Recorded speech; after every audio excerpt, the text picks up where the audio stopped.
permanente mooy lan fondation boo xam ne ni ñuy donnee présidence de la République nañu ko donnee noonu kon fondation yi cela dinañu wàññil que chaque première dame qui vient avec sa fondation pour 5 ans wala pour 10 ans soo demee sa fondation naax saay mu tàbbi géej ñu recommencer à zéro pour créer une autre fondation nañ def benn fondation boo xamante ne fa lay nekk comme le président comme le président de la République comme le poste de premier ministre kon su fekkee loolu lañ bëgg Sénégal su ko defee bu boobaa ça va être sous contrôle du législatif du pouvoir législatif nga xam ne Assemblée nationale moom mooy contrôler kon les fonds yi nga xam ne dafay dugg ci cette fondation permanente yéen bu ngeen demee première dame bay ñëwaat nga xamante ne Al Amine Senghor qui peut être président de la République qui a 2 ou 3 premières dames bu ñu ñëwee dañuy doon loolu rek ñu xool nan lañ leen koy séddalee ma ne parfois Mansour dañoo nekk ci ay naxante ci réewu Sénégal il y a des priorités dans ce pays sauver des vies c'est important mais sauver une vie wala une dizaine de vies sauver des milliers de vies moo ko gën et sauver des milliers de vies mooy outiller les hôpitaux xool Pekes nga xam ne dëkk yu ko wër yëpp am na ay jigéen yu mucc parfois di am ay jafe-jafe pour mucc am na ñoo xam ne dañuy amee cancer jóge Louga ñëw ba Ndakaaru am ñoo xam ne dañuy jóge ba Touba Mbacké ñëw Dakar du ñu am mbokk bu ñu dal Mansour du ñu am fu ñu mën a nekk ñu amee seen feebar boo xamante ne parfois sax dañuy bëgg seen sutura dañ koy bëgg nëbb parce que duñu bëgg nit ñi xam ko duñu bëgg seeni njaboot ñëpp xam ko ñu bëgg ko nëbb war a mën a faju ci sutura mais da ngay fexe ba seen bërëb yooyu ñu nekk mu am ay centre de dépistage am foo xam ne nañ fa mën a fajoo cancer ba nga xam ne dans chaque région du Sénégal dina mën a am fu ñu fajo fee parce que feebar bi mi ngi fépp loolu ngay fexe ñi amee dialyse nga xam ne da leen tax ñu jóge fi dem ba Touba wala ñu ñëw fi ba Dakar wala ñu jóge fi dem ci de grands hôpitaux dans des régions nga xam ne dañuy teg la ñaari régions yu dent du fa am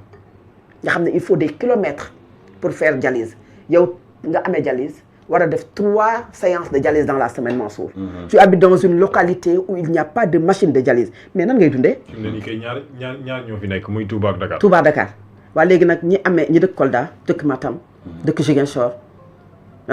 ñi nga xam ne ñoom ñoo dëkk Thiès ñi nga xam ne ñoom ñoo dëkk ay Xombal mais ñeneen ñi dëkk ci yeneen local toutes les régions Kaolack et autres donc quand tu es insuffisance rénale yaa ngi comprendre donc yow da ngay jógee sa diwaan 3 fois dans la semaine nga war a dialyse Mansour donc da ngay jaabante dem ñibbi sa kër balaa ngaa yegg ak sa coono bi ngay daj nga ñëwaat pour que le surlendemain tu reviens à Dakar ou bien tu vas à Touba mais duñu xool naka la ñuy relever le plateau médical duñu xool naka la ñuy def ba sunu santé bi nga xamante ne dans les pays développés dara taxul nit ñi di daw di faju ci à l'extérieur Mansour mooy aujourd'hui tu as boo demee Espagne tarjeta sanitaire carte sanitaire tu n'as pas besoin d'être régulier d'être légal dans ce pays pour se soigner parce que xam nañ ne la santé n'a pas de prix fii Sénégal la santé a un coût et un coût exorbitant mooy boo amul xaalis doo faju pour nga dund pour nga am espérance de vie bu sori Mansour dafay méngoo ak nga am moyen yoo fajoo loolu mooy Sénégal ñenn ñi nga xam ne dañuy daw ci biti réew pour di faju ji parce que boo fa demee même su fekkee fayoo soo yegg say hôpital am na geste boo xam ne Mansour baa xam nga ne yow soo ko defee rek c'est l'urgence moom mooy daw vers toi su la neexee nga bës pronto soccorso woote sa kër ambulance bi ñëw ba sa buntu kër jël la yóbbu la urgence tu seras priorisé ñu jox la soins yi mat génn la sa feebar ci saasi faj la ci saasi suñu paree doog lijjanti leen Sénégal boo yegsee liñ lay njëkk a laaj mooy caution la njëkk a laaj boo joxewul say njaboot di wër ñii di wote ci groupe bu famille yi di ñaan ñii dem di ñaan wax na ko léegi mais ces fondations là déshumaniser nit ki la xaawi suturaam la weer ko la alors que loolu ministère de la santé moo war teg ay bànqaas yoo xamante ne et de l'action sociale toute personne boo xam ne tu as une carte sanitaire tey même tolluñu développement bu Espagne wala bu France mais au moins di nga mën a am le minimum muy les premiers soins nga xamante ne tey boo defee sa tour ñu jël sa carte d'identité jël li ñu war a jël yëpp am na loo xam ne tey état moo koy jël en charge ça c'est le volet social de tout un pays au lieu de créer des fondations yoo xamante ne c'est une porte ouverte ci yoo xamante ne kenn bëgg ko tudd ci réewu Sénégal et aussi pour exhiber wala boog maanaam pour fësal li nga xamante ne mooy l'aspect politique amul benn aspect sanitaire amul benn aspect économique tey boo demee ci yenn sànq juñu naa ko ci ay dispensaires yi nga xam ne ay stagiaires ñoo fay nekk faatu dugg fi ngay fajoo Al Amine dugg fi ngay fajoo li la jëkk a gàttandu mooy xet bu neexul ay karaw yu toj ay xale yi nekkul ci condition yu baax yoo xam yow daf lay wóor ni yow bu fekkee mën nga dara au moins booy dem di nga leen bàyyi benn petit 5000 sax boo xam ni dinañu la sax xaw a kontaanee pour yow li nga doon faju si foofu mën a sotti traitement bu am solo pratiquement bu ñu la bindalee ordonnance boo xëyee dem fekkaat fa ki nga xam mooy ICP bi infirmier chef de poste bi. mun na la changer laat lépp. c'est ça. nga xam ni kon amul woon assurance gis nga li may faral di wax gis nga réalité yi am ci village ak gox-goxaat daf ci am yu bëri yoo xam ni da nga koy dundandoo ak nit ñi pour comprendre. je vais te dire une chose dama def benn enquête. ci benn clinique bu mag voire ñaar ba ñett ci département bu Mbour du question pour dénoncer ce qui se passe ci clinique bi wala njëg yu cher yi. mais pour xool gravité santé ni mu lompooñe ci département bu Mbour bi nga xam ne am na 16 communes Fatou dama dem hôpitalu Mbour bi nga xam moom mu ëpp mooy bi ñu def hôpitalu niveau 2 te mu nekkoon centre de santé ñu transformé ko mooy 8 centre de santé yooyu Macky Sall la transformé ay hôpital 2 te ñaari jot a tàkk ba ay liir dee ci bu Linguère ak bu Tivaouane santé dafa garaaw de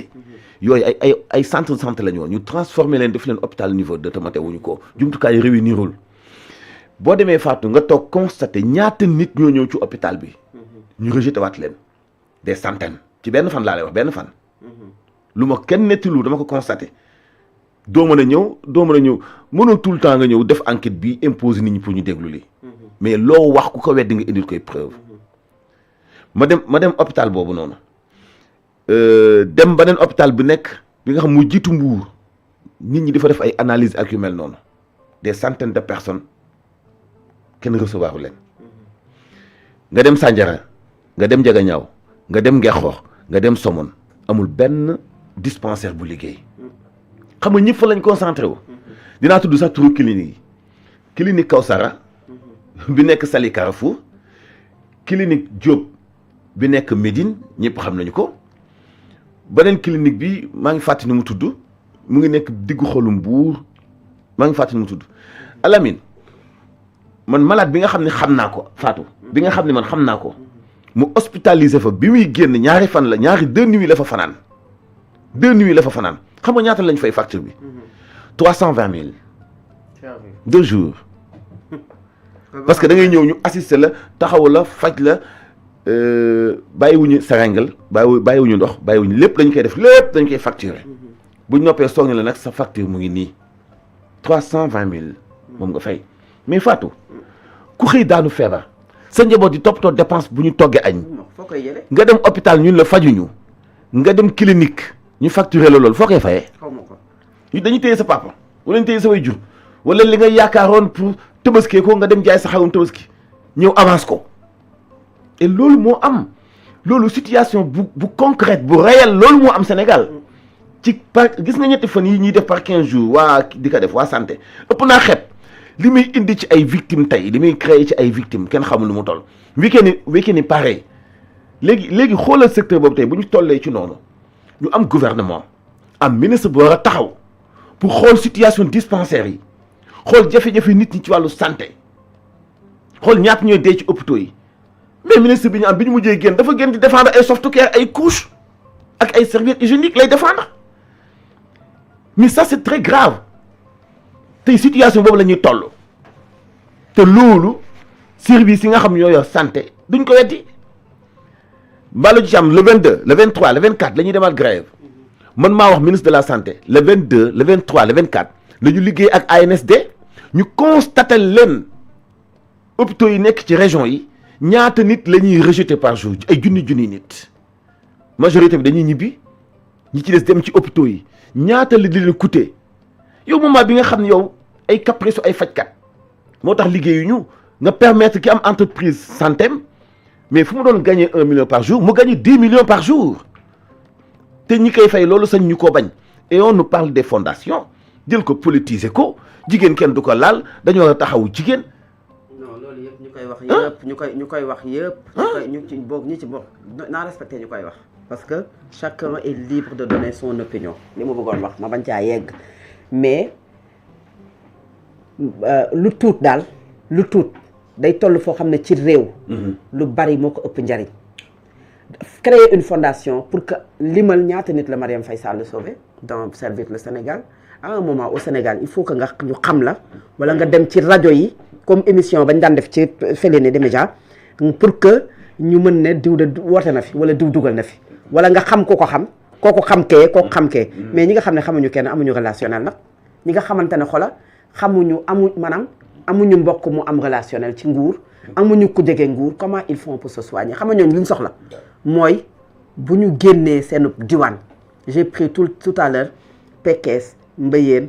Paris Ndiaye nga jël cil maxa mbàkkool nga jël fa nga xam ne moom mooy sedd ker muy ngëlit xuma maanaam foofu nga xam ne moo ko wër Mansour ñu ne diwaan bi kat defaral nañ leen bërëb bu fajukaay boo xam ne am na lépp parce que ña fa nekk lépp mën na fa am comme feebar ils n'auront pas besoin de venir à Dakar pour di xat-xatloo dëkk bu la gën a sori en Europe même au Maroc bii nga xam ne c'est en Afrique li ñuy njëkk a lijjanti wax naa ko keroog la santé l'éducation et le transport ñett yi ñooy pilier wu réew nit ki mën a dem mën a dikk nit ki mën a faju nit ki mën a jàng loolu loo ci am leneen loo ci teg sa vie maanaam dafay mën a ñoñ mais réew moo xamante ne yow li ngay ñaan yàlla Mansour mooy amal visa en cours su fekkee ne borom doole nga parce que boo ko amee su la dara ne tuut nga daw faju ji ñi nga xamante ne waxuma la visa en cours bu ñu mën a faju ji mais bu ñu mën a génnee rek dem xëy liggéey sax mënuñu koo am c'est un problème pour ñoom réew moo xamante ne pour nga faju c'est un problème léegi nag on nous balance des fondations qui n'ont absolument après évaluation de toutes les 3 fondations yi fi am solidarité partage santé ak xawma éducation servir le Sénégal tey Sénégal solidaire bi nga xam ne moom mooy ñëw xoola même ñooñu lay mel mais bien sûr il y a jamais 203 il y a jamais 304 maa ca yegg noonu lay mel mooy 5 ans après ou 10 ans après ñu daal di toogaat fii ñeneen ñëwaat keneen ki ñëwaat du bëgg a laal fondation boobu parce que day jàpp ne fondation boobu fondation ñi mu wuutu la te sur le plan maanaam amul dara lu ko inscrire dans la constitution amul lenn loo xamante ne légal na ci loo xam ne daf koy imposer wala obligation pour que mu poursuivre ko moom tamit pour am son identité pour wane ne moom ñoom ñoo yor réewu Sénégal ñoo koy gérer moom aussi day créer sa fondation donc un perpétuel recommencement au Sénégal où chaque première dame vient avec sa fondation ñëw ñu naan tey jaw na lii ñu naan diw kat daa amee feebar kii tànk ba neewi na ba mun ta dox première dame moo ko dimbali ñu lay gërëm ak a tagg nga jàpp ne yow yaa fi def alors que même si c'est des donations yooyu parfois c'est pas gratuit parfois ci li fi jot a jaar laa wax li ñëw man xaw ma ko mais c'est pas gratuit parce que fii ñun Sénégal comment ça marche parfois ak ñenn am d'affaires yi mooy rokk bi rokkaat yi mooy jox ma pour attendre un retour leneen loolu outiller nos hôpitaux vous êtes élus pour que ngeen indi rupture bi ngeen waxoon sénégalais yi nag am nañu patience de te am nañu tolérance de parce que lii ñu leen may nii moom je n'incite personne et waxuma lii la nit ñi war a def mais jàpp naa ne ay jàmbaar lañu ci lu bari moo tax nag il faut pas aussi ñu jox sénégalais yi la possibilité wala opportunité boo xam ne dinañu génnee parfois ci lenn ci luñ doon muñ ci loo xamante daf leen metti mooy jusqu'à présent les gens ont des difficultés pour accéder aux soins de qualité dans ce pays loolu mooy dëgg bërki dem la transporteurs yi grève bu metti dem ak dikk tagga téemé am na ñoo xam ne demuñu hôpital faju ji feebar yi tey la gën a bëri ci réewu Sénégal foo dugg kër goo dugg am na feebar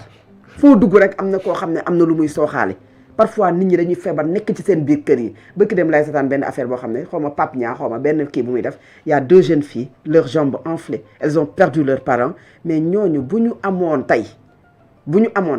est-ce que bu ñu amoon un ministère de la santé boo xam ne bu puissant et de l'action sociale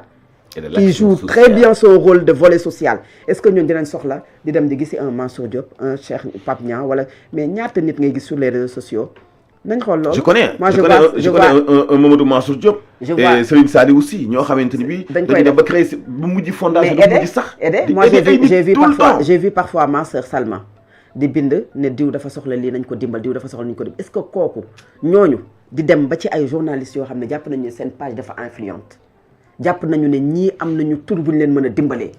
est-ce que ñooñu bu leen leeroon ne am nañu tey ministère de la santé wala de la solidarité nationale wala ministère de la famille maanaam am nañ fa accès parfois sax Mansour xam problème accès doo xam sax ban yoon ngay am parce que voilà communication il ne communique pas de accès boobu laa lay wax il communique ci li leen ñor mais il ne communique pas ci ndimbal bu ñu war a dimbalee nit ñi ni le ministère de la famille ni le ministre de la solidarité ni le ministère de la santé et de l'action sociale muy volet social boobu ma am duñ ci communiquer parce que ndimbal la xaalis boo xam ne dañ leen ko nattal te dafay génn pourquoi dañ ci communiquer da ngay gis ne nit ñi amuñu accès ci ñoom xamuñu ban yoon la ñuy aw Mansour pour dem fa amul des campagnes de sensibilisation et de communication pour leur dire que si vous avez des soucis yooyu noonu dañ koy rënk maanaam yi ñuy bëgg a fësal mooy famille bi enfant bi solidarité bi ñu nëppal ndimbal yi parfois ñu nëppal alors que loolu dañ koy natt comme ni ñu leen di nattalee li nga xamante ne moom mooy seen budget te natt budget bi ci ñun ñi lay jógee muy askanu Sénégal pourquoi parfois du fa dugg yenn saa yi ci lan lay dem ci ay màggal ci ay gàmmu ci ay cérémonie yu ñu leen tuddee ci ay conférence yoo xamante ne ñoom la tuddee loolu moo amoon Sénégal alors que y a des gens qui souffrent dans ce pays Mansour qui sont malades yoo xamante ne foofu la ñu war a jàpp léegi ñooñu ils se rabattent sur des personnes connues sur les réseaux sociaux pour di leen jox seen ay ordonnances pour di leen wax ne dañoo amee cancer dañoo war a dem defi chimiothérapie amuñu lu ñu fayee séance bi wala amuñu lii parce que amuñu yaakaar yéen loolu du ngeen ko jël yow bu dee en tant que première dame nga def loolu sa xelu li nga xamante ne mooy ki nga nekkal pour que moom mu fexe comme moom moo la am le pouvoir moom moo am des décisions mu fexe ba ñaax le chef de son gouvernement qui à son tour ñaax les membres du gouvernement pour que ñu fexe ba ministères yi ñu leen jox te ministères yooyu am volet boo xam ne volet ndimbal la ci paj mi ci nit ku sonn ñu jàppale leen au lieu de se rabattre sur des fondations qui au final ne sont que politiques c'est très dommage une nouvelle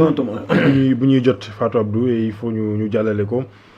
C'est aujourd'hui un accident de circulation d'un véhicule de transport en commun et un deux roues